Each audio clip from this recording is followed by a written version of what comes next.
I don't know if you read the same report that we did about Florio and what Florio is reporting about the number 17 overall pick not agreeing to a deal yet with the Cincinnati Bengals. The way Florio is reporting it, as previously explained, I've reported this before.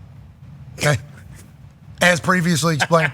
This ain't the first time I'm letting Nobody's listening to me, obviously. Bingo. He's like, everybody keeps saying the wrong shit, which we were one of them. Mm-hmm. So we appreciate him saying that he has reported this before and we missed it. We apologize for missing it. Yeah, the Bengals are exercising a new clause. Mm-hmm. We dug through the CBA, figured out that we could actually void all the years remaining instead of just the year that the whatever takes place happens. So we're going to try this out with the number 17 overall pick. And his agent said, I'm young, but I'm not that dumb. Can't be doing that to me. So now there's no end in sight because I assume the Cincinnati Bengals would like to set precedent with this deal. This is what we would like the future deals to look like. And Shemar Stewart and his agent are like, no. How is that? Why is that our life? And then I assume his agent is saying, why don't you guys figure out Trey Hendrickson, too, if you're going to be trying to sneak new clauses into our world. Joining us now, insider, analyst, Emmy Award winner, friend of the program, New York Knicks super fan. Mm-hmm. Ladies and gentlemen, Peter Schrager. Yeah, Schrags, okay, so we saw Florio say, as previously explained, which was him saying, you should have seen this or known this a long time ago. The Bengals are trying to put in a new clause into Shemar Stewart's contract. This has not happened with previous Bengals draft contracts, is how Florio is reporting it. Have you heard anything out of this? And what are your thoughts on this? I thought the CBA regulated exactly how much everybody's getting when. I guess that's not the case, Schrags. Well, it used to be the assumption the last several years that where you're drafted is kind of what you're paid. So the idea of a rookie holdout would be completely illogical. You're going to get paid what you're owed just based on the structure of it. Now, I think Shemar Stewart's agent's an interesting guy. Zach Hiller's his name. He's also James Cook's agent, and he was Dalvin Cook's agent. And he's a young cat. He's about 30 years old, and he kind of beats to his own drum. And he's saying what he's saying. And the Bengals are saying what they're saying. And if you're going to take it for its word, you would look at the Bengals' handling of the Trey Hendrickson situation and say, well, that seems pretty unorthodox as well, and a little unkosher with how that's being done. But they weren't just going to take the deal that was given to Shemar Stewart. He hasn't stepped foot on a practice field, and that was including rookie minicamp, and that's including this minicamp. And guess what? Training camp's right around the corner, and you almost think you draft the 17th overall pick as a defensive end and a physical freak to be the guy who could ultimately replace Trey Hendrickson. And there seems to be contract issues with both of them. Not the case in 31 other training camps, but it seems to be the case in Cincinnati. Okay, so we see where Schrag sits in this entire thing. For that last statement, a lot of Bengals fans are saying, why you guys got to bury us? It's like, because this shit does happen with you guys. All the time. And it seemingly doesn't happen anywhere else. Now, will Duke be able to take care of it? I assume when push comes to shove, this will all get sorted. This will all get figured out. Like, I think the Trey Hendrickson deal will get figured out. Like, I think so. That will happen. I think there will be some sort of agreement. Or maybe he gets traded. I think there will be a decision that gets figured out. Shemar Stewart has to be on the field for training camp. Shemar Stewart fired back today. I'm 100% right. Should be a no-brainer. In Trey's case, it should be a no-brainer, too. I'm not asking for nothing y'all have never done before, but y'all, Bengals, just want to win arguments more than winning games, in my opinion. Wait. What? Whoa. That's a good start. That is a good start. Love it. That's from Mari Mirov at My Sports Update. He is an actual aggregator of actual NFL news, so I don't think he got hacked here. Do we know anything more about him saying this anywhere? That's a lot. Does he mean the Bengals organization or like the Bengals fan base? I think the Bengals... The organization. Yeah. For sure. Paul Dahner Jr. Is reporting the Shemar Stewart conversation at his locker is obviously not great. Clear the frustration is bubbling up from a small annoyance to something more long-lasting. Most notable, something very simple to fix. It's kind of disappointing, so Shemar. Interested to see the disenchantment with the organization's handling of this coming through so clearly now. I can't say what I really want to say. It's their contract. They can do what they want with it. Some very frank and direct comments from Shemar Stewart and why he continues to feel he's 100% right to sit out. Clearly very upset and frustrated with Bengals that he's not signed in on the field. Let's go to that. Let's go to the beginning of that clip, and let's see what he had to say here. This is 3 minutes and 35 seconds long. You can pause that, go full screen on it. Here we go. I actually have no idea. I really don't know. What have you been doing to stay locked in? And you know, there's only so much that can replicate on the field reps, but what have you been doing to make sure that you're actually locked in when you're out there, knowing that you can't do anything? Great question. I still go to meetings. I still study my playbook, you know, take down the right notes, and then whenever I get some free time, I'll go out to train at Black Sheep. Is it fair to say at this point that you will not step foot on the practice field and practice until you're signed? Yes. Good question. Very bad. I mean, I've been doing this for most of my whole life, and then all of a sudden it's gone over something very simple to fix. And it's kind of disappointing. Have they given you any answers as to why they're choosing this year and you to set a new precedent? If I really wanted to say, yeah, I can't say what I really want to say, but it's their contract. They can do what they want with it. Oh, that means How important something. is it Very for good. you, really do wanna you say? think, from a player standpoint, to With be the on the field for fingers. training camp? It's very important. I mean, like, you gotta get your body somewhat prepared to play football. Especially me coming from college to the NFL is a way physical game. Even though I play in SEC, which is very physical, but nothing compares to actually playing in the NFL. So I thought I'd be on the field by now. That's what I would thought. What about representation, family, friends? Obviously, you've got to lean on a lot of people to kind of get through a difficult time like this. What have they been telling you to help you? Just take it day by day, pray to God. He's always gonna stand with me, no matter what. And just know you're doing the right thing. Like some people say, we all agree trade will be right? But technically, still 1% wrong for being under contract. So, in my case, I'm 100% right. So it should be a no-brainer. And in Trey's case, I think it should be a no-brainer too. I mean, he led 17.5 sacks for 2 years back-to-back. If I was the GM or I was the owner, take all my money.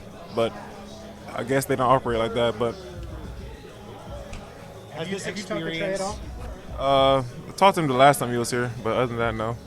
Has this experience soured your taste for the Bengals? I'm not gonna say that. I mean, I'm still new here. We still have a long future ahead of us. Maybe. Communication with Zach Taylor been like through this Seems very process? reasonable. Yeah, I like this kid a We lot. talk here and there. Yeah, me too. Do you feel behind? Mentally, no. Physically, kind of, sort of. Not really, though. I still work out. I feel like I'm still in good shape. How do you make sure that you're ready to go whenever that time does come? Oh, I'm always ready to go. I've been staying ready to go. I mean, it's my job now. I got no choice but to be ready to go. Oh yeah. Are you optimistic is the wrong word, but is it realistic that you could practice tomorrow if something gets done? I mean, is it that quick? Do you think it's going to be like a light switch? Let's see. We got, 20 hours? Let's see what happens. Thanks, Shemar. Thank you. Appreciate it. I think he handled that very, very well. Shout out to Trags on X, by the way, for posting that. Mike Petraglia is the one that posted there, even though there was a lot of media surrounding him at that moment. I'll tell you what, calm, composed. Yeah. Yeah, I'm working out. I'm down at Black Sheep. I guess that is probably a gym near there. Because if it's voiding the entire contract, if something happens, he doesn't want anything to happen. Obviously, there's some sort of, in him saying their contract, I wonder how many times the Bengals have said, you're coming to our team. Mm-hmm. This is our offer to you. And this is how it's going to go. And then they ask, have you ever done this before? No. This is the first time we're doing this? Well, I don't think so. And then him talking on Trey's situation. The guy got 17.5 sacks. I guess if I was the GM and the owner, I'd say have my money, but I guess that's not how they do it around here. Has this soured your taste? No, I guess. We're going to have a long relationship. I mean, everything about him, I'm like, Yeah. I like the way this guy. Perfect. I like the way this guy operated. I mean, that was a real babyface move right there. Yeah, because that's a really, really, really tough spot to be in. Like he said, you are taking a huge jump, and you got to just stand there and look like the asshole on practice. It's not doing what everybody else is doing. We always say control the controllables when you come in as a young player and you have a team around you that you want to trust. Seems like he's controlling the controllables, and he answered some tough questions there to be in that spot. So I'm frustrated for the young kid as well. Hopefully they can figure it out. But this is probably bigger than just him and his agent. I'm sure the PA probably has reached out to his agent as well, like, absolutely not. Don't accept that. So hopefully they get this figured out sooner than later. He's already missed so much valuable time, especially with a guy that you know he's going to have to make a huge jump production-wise on the next level if he's going to live up to his draft slot. So hopefully it works out. But watching that clip, it kind of completely changes my view of him in this situation. Not that I had a fully negative one, but just hearing him talk and answer those questions definitely has me 1,000% on his side. I was a punter, 7th-round draft pick, so I shouldn't have an opinion about anybody really publicly whenever it comes to playing the sport of football, especially if you make it to the NFL.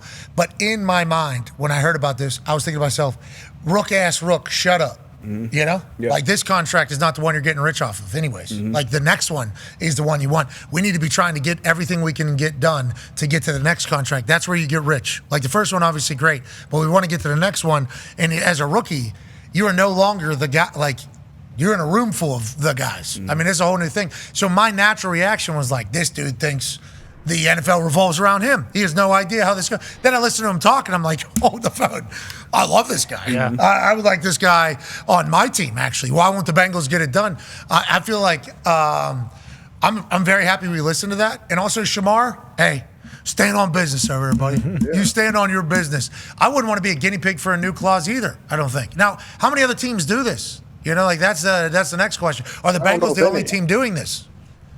He's protecting the next couple first-round picks, because if Bengals slip this into his contract, they can show next year's first-round pick. Well, this is kind of what we do, and they can kind of pressure their agent and whoever the next pick would be. So I do wonder if any other teams are trying to put this clause in. I'm assuming they're the only one. I'm assuming if it's something shitty, then the Bengals are the only team doing it. The little tidbit Florio released, too, that kind of completely pivoted the entire thing for me, even before hearing that, just because once you realize, the Bengals are just trying to screw over their first overall or 17th overall pick, their first rounder, there's no point in agreeing with the Bengals in any situation. Is there a precedent of, like, him, Mr. of a Mr. President, precedent, whatever? Is there a situation where a first rounder has just never Bosa, right? The Bosas. I think something happened with the Bosas. But I mean, like, never. So theirs was money in Bosa signed like Bo Monday Jackson? of week one, like where you just never sign your first. Wasn't he drafted to a team in the Raiders, maybe? And he just didn't go. He went to. I think it was like the Bucks or something, and he told them before they drafted him, like, "Hey, if you draft me, I'm not gonna." Joey, he wanted to play baseball. Yeah, Joey missed all the preseason games. His contract didn't get done until Bosa? right.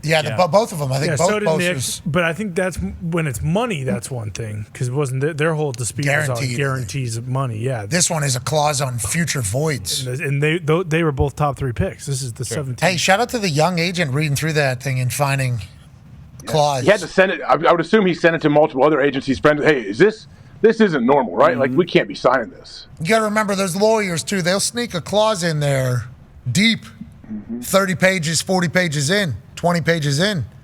You know, they do that so other lawyers are forced to be hired to read through these things. Whereas, blah, blah, blah, blah, blah, blah, blah, whereas, blah, blah, blah, blah, blah, blah.